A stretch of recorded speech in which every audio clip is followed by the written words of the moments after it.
it's a decision that, as a parent, you can't forgive yourself for. We had no idea. So she got the vaccine, and instantly she had some dizziness. She was tired. Her arm hurt a little bit, but no doctor had mentioned that it could possibly be from the Gardasil vaccine. And a month later, she had a tonsillectomy for the tonsils. And when she had the tonsillectomy and she came out from that tonsillectomy, her anxiety was so bad she had to sleep with me. She had night terrors and couldn't sleep at night. Now, how old are you? I'm 19. You're 19, okay. And this is another Gardasil story. Yes. All right, let's first of all tell everybody who you are. I'm Jacqueline Duncan. Jacqueline. Mm-hmm. And I'm her mother, Christine. Yeah. All right, let's do it. Let's hear it. So, boy, I don't even know where to start. Jacqueline was a dancer. I actually brought some pictures today so that you can see the before and after Gardasil. This was Jackie when she was about This is modern dance, yeah? All kinds. She did everything. Yeah. Ballet. Look at you. She taught the little girls. She also was a singer and an actress. That is so cool. You Thank you. did that. This is how she spends most of her days now. So you're bedridden most Yeah. of the time. She's susceptible to a lot of things. So if somebody has a cold, she might get pneumonia. She gets very, very sick being around, other kids. So she can't be in environments where there's a lot of people because her immune system is so worn down.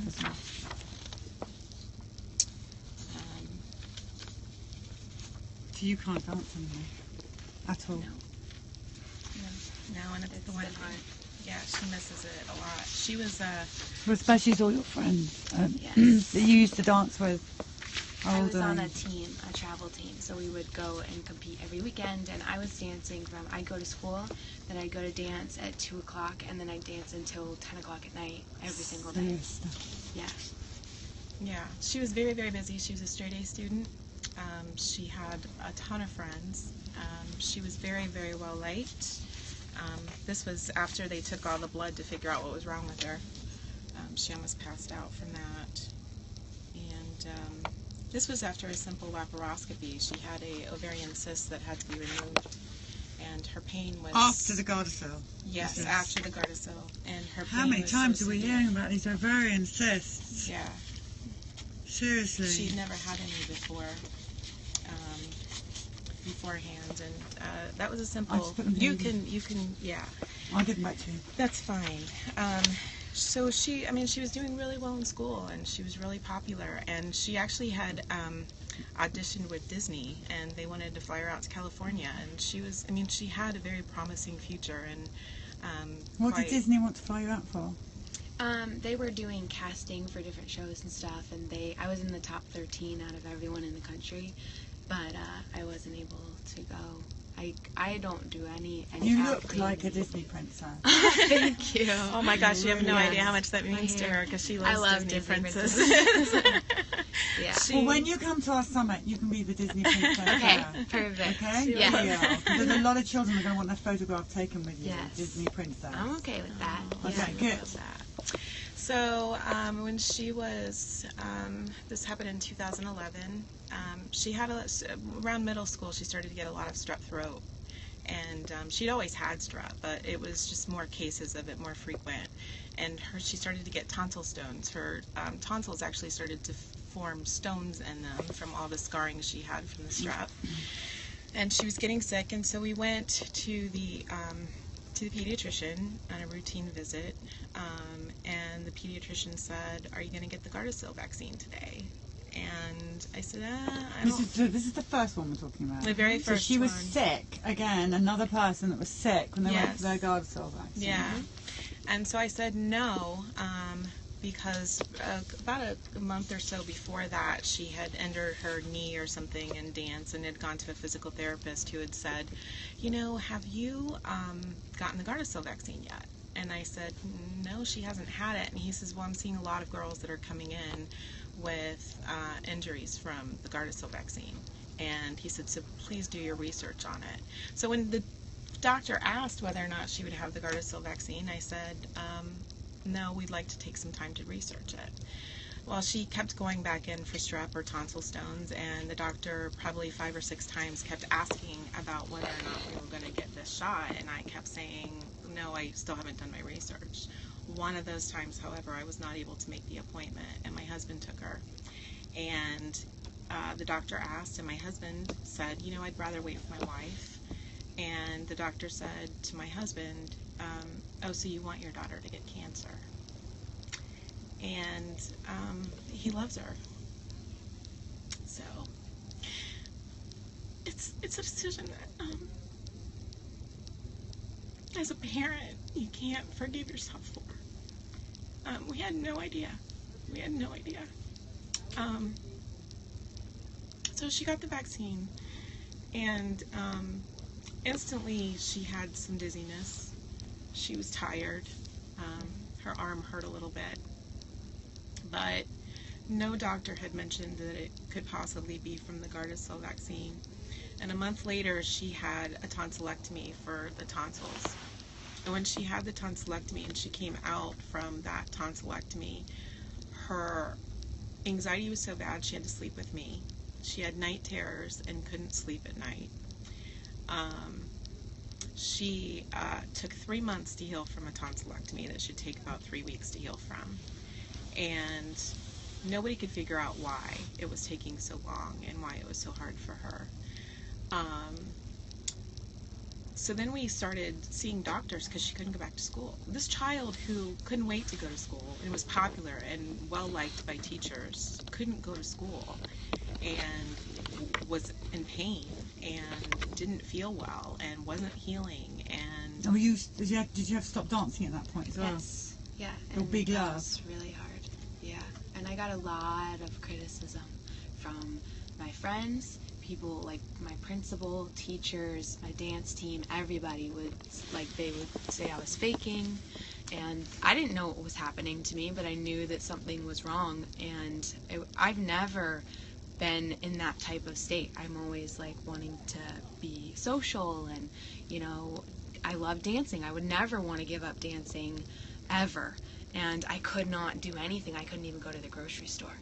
So it was difficult to have everyone kind of attacking me and telling me that it was all me when I didn't want this. This was not the way I wanted to live my life. It's incredible to me how friends and family and so-called loved people in our life, dance teachers, whatever it may be, they turn on the victim of the Gardasil injury. Mm-hmm. Because I don't think anybody knew. And, it was like I couldn't even understand, why aren't you going to school? Why aren't you going to school? Is there something wrong that you don't want to, why can't you go to school? I didn't understand. My husband didn't understand. And we started getting pressure, actually, from the school. They would call us and say, why is your daughter not here? So we started looking for help because she was in a really bad state. She would have these rages that were not like her at all. And I don't know if it's okay with you that I share about. Mm-hmm. Okay, so she started self-harming, which she had never done before. At one point, she had cut her arm 32 times, and I had no idea what was happening to my child. And what was happening? What was making you do that? I had so much anxiety and I was so deeply depressed. That time when I think back to it, it just feels dark. I would never left my room talking to people. I was just out of it. I felt completely out of it. And the only way that I could cope with the amount of anxiety and stress and depression was to cut. And it was it would relieve some of that. I felt like I could breathe a little bit. But it would come on so strong. That's the only way that I could handle it. Had they put you on any psychotropic drugs? Yeah. Yes. Because we initially, That would be one of the problems, without a doubt. The side Yeah. effects. We've seen the side effects of those drugs. And so actually what ended up happening was for 2 years they had her on those drugs, and she wasn't doing better. She wasn't getting better. And so finally her psychiatrist said, she's not getting better. There's something else going on here, I believe. And around that time, actually, we didn't know this until we started looking and piecing this together. I mean, I want you to understand that for us, this has all just come to light in the last month. We're just now finally realizing that it's Gardasil. And why is that? Why have you only just finally realized? Because the CDC tells you that vaccines are safe. And you believe it. You believe that that's true. The doctors never mentioned Gardasil. They never mentioned that that would be what could harm my daughter.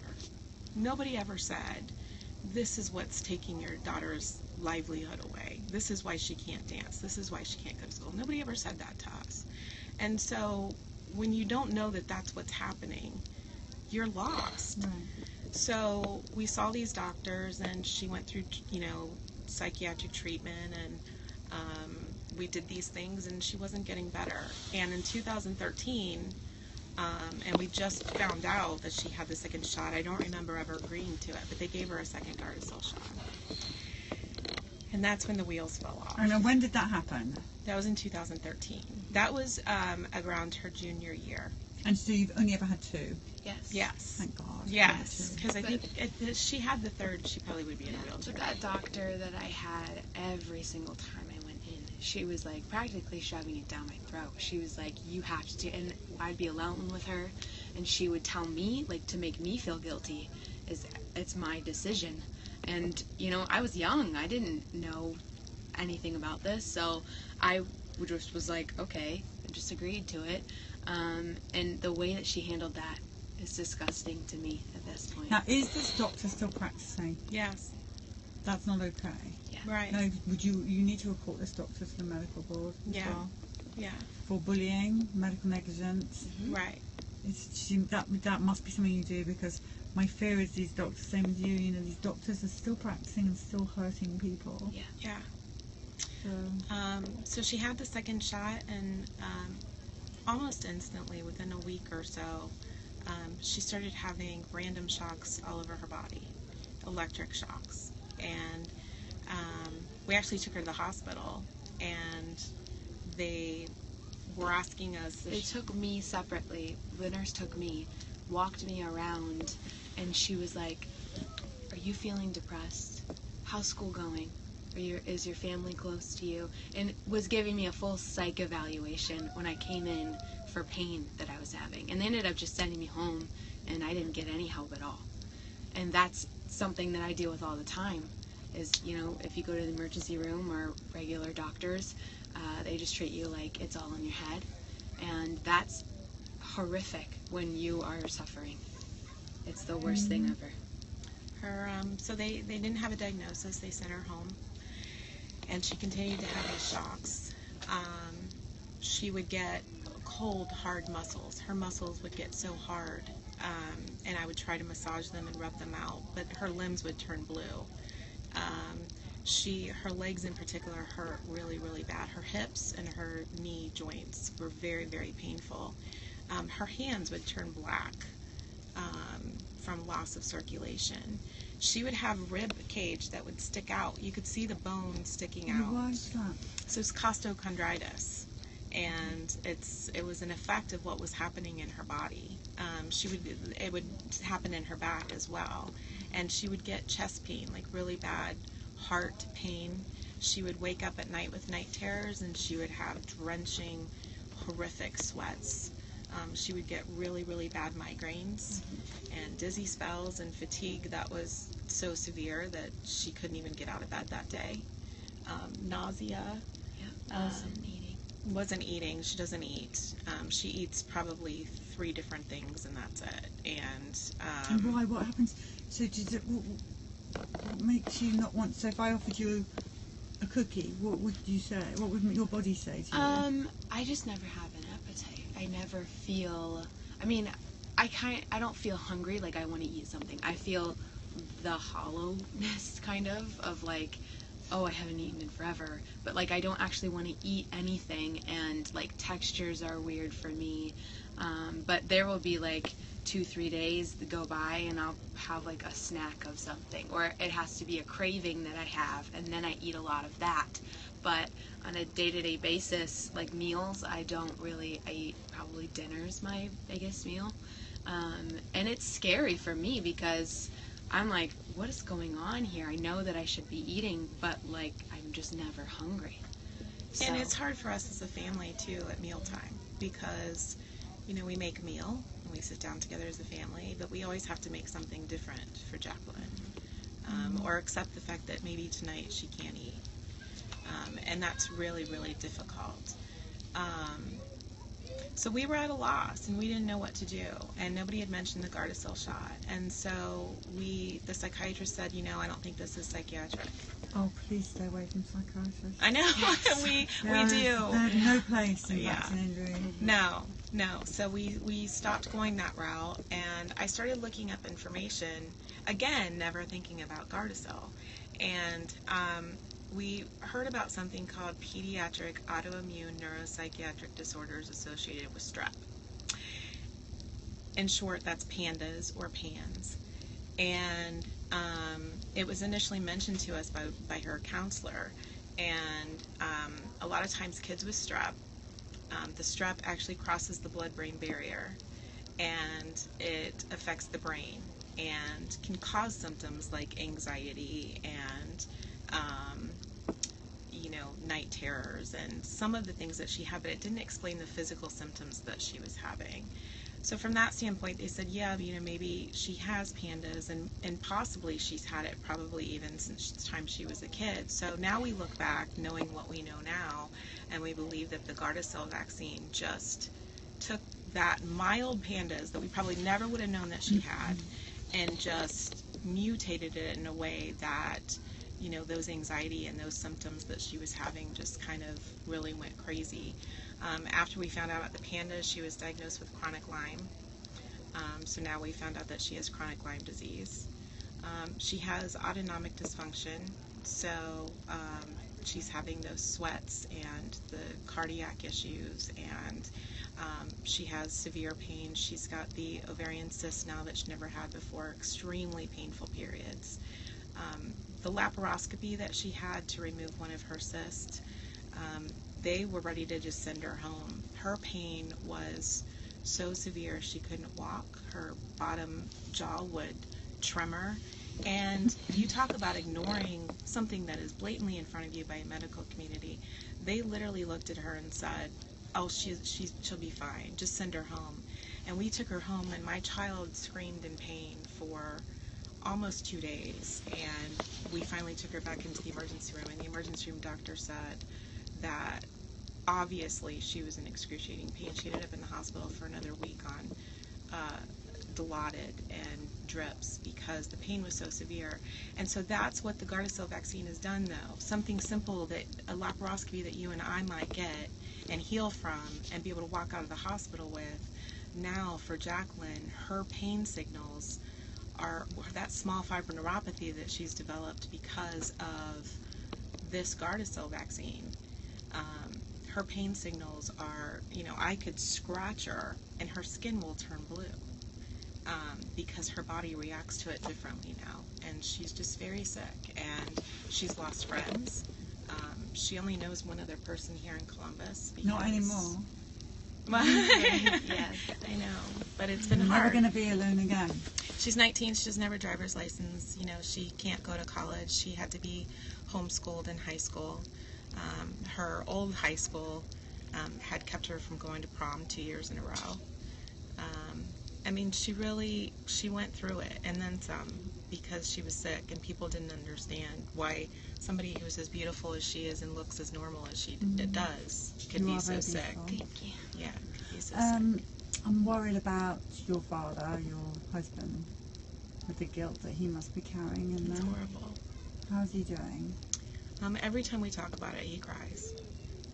Oh, it wasn't his fault. It truly wasn't. He was bullied Yeah. by the doctor. I feel the pain that my parents feel all the time.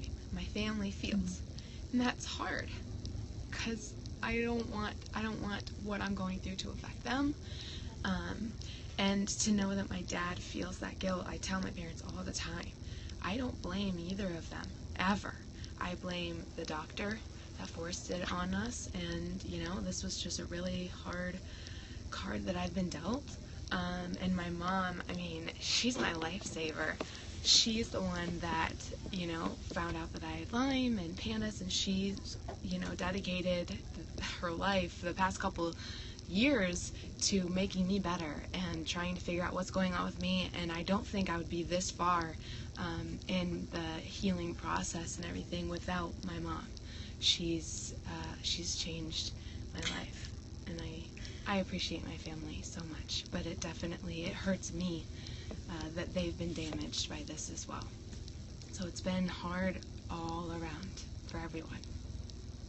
Oh, okay. These people want to show you how much they love you now. It's your turn for some love. This is love for you guys. See all the hearts on the right? Yeah, they love you because you know what? They can't bear to see this that's happened to you. That it's injured you and hurt you and your family. That love is for you as well, Mama. Oh, that means so much. Yes. Thank you. It's like a veil has been finally lifted, and even with PANDAS, like Jacqueline was like, it doesn't feel right, and now she feels like she's a part of this community, and it all finally makes sense. Yeah. And she she now goes, okay, like there's other people like me, and I fit in somewhere. Aw. That's amazing.